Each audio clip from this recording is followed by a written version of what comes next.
A very disappointing weekend for South African sports teams saw the Boks, the Baby Boks, the South African A side and the Proteas suffer defeats.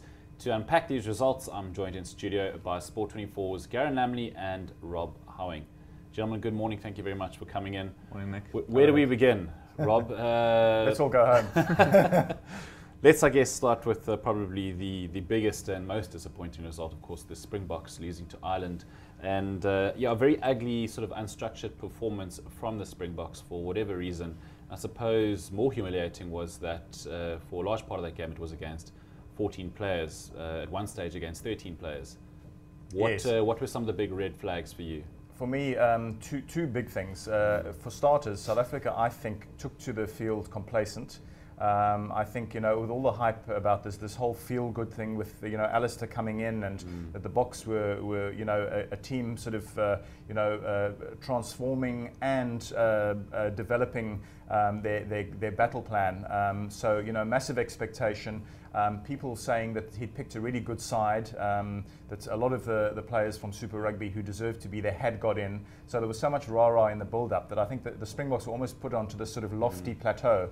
And then when they took to the field, you could see that they weren't motivated. You mentioned, of course, the very controversial incident around CJ Stander and his red carding. And of course, I think actually that simply exacerbated the situation. I think it made South Africa even more complacent because I think it was almost as if the players were sort of waiting for something to happen. Everybody was looking at everybody else and saying, who's going to provide the magic? It's going to come, don't worry, we've got plenty of time. And then, of course, came the red card midway through the first half.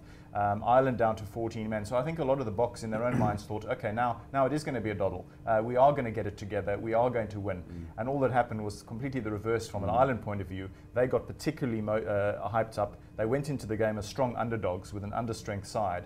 And what happened? The underdogs really got a fire in the belly going, and the Springboks ended up running up, just going up blind alleys all the time. Started to get panicky, jittery.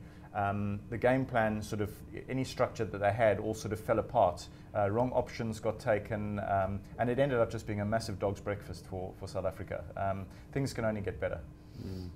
Garen, I suppose the first game of the season, there's always going to be a little bit of rust, and of course Ireland, have played more rugby of late with the Six Nations, probably not their full strength side, and fortunately it's a best of three series. But what sort of changes? I mean, Alistair's sort of hinted at not making any massive wholesale changes.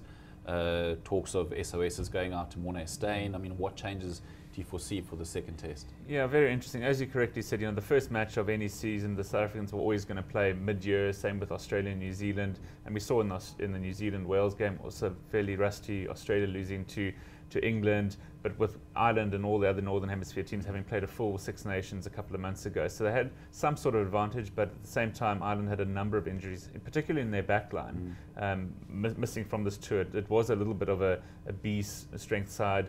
In the press conference afterwards, their coach, Joe Smith, he made it clear that they're building for the future. They're giving everyone a chance on this tour. So from their point, I still think they're going to make quite a few changes. Alistair could see at the same press conference said, the players are hurting. He said all the predictable things. The players are hurting, they're embarrassed, and they want a second chance to put things right, which sort of straight away hinted that there aren't going to be a lot of changes. Obviously, he has to replace Patrick Lambie for at least one test. I think Elton Jantjies seems to be the obvious selection to start there. Then it's really a case of, does he look at Francois Brummer or Garth April, who played in the SAA side on the Friday night. Garth April obviously was in the Springbok squad originally. So does he look at one of those two on the bench and then sort of just give them 5-10 minutes at the end? Or does he go sort of old school and look at a Morné Steyn, who nobody really knows what he's really doing in France, but it would be sort of a step backwards in my mind. I think Olgussen, if he was available, and he'd probably be a better bet for me. But it's going to be a tough decision. I really, that's not the only position, obviously, that Alistair's got concerns over. There are a number of players that didn't step up, and really it's going to boil down, does he trust them enough to give them a second chance at it? With the series now on the line, obviously, if Ireland do win, they'll clinch the series. Or does he sort of make sort of wholesale changes, and especially for Ellis Park, bring back some of those Lions players that have played so well in Super Rugby. I'm thinking sort of Runkom, Brung, Jaco Kriel. I'd love to see them perhaps get starts, certainly get included on the bench at the very least, maybe even given Warren Whiteley a starting role, even though it'll be a little bit harsh, I think, on Adrian Strass to relieve him of the captaincy after just one game. So it's going to be a tough week for Alistair Coetzee. I think blessing in disguise for him, he's going to name his team on Thursday in the public holiday. There's going to be no outcry because nobody's going to be sort of watching. But, tough practice session today, tomorrow, debrief from the weekend. Fingers being pointed at a couple of players who simply didn't stand up, played worse for the Springboks than they did for their Super Rugby teams, which is a little bit sad because you thought they would have been up for the occasion particularly.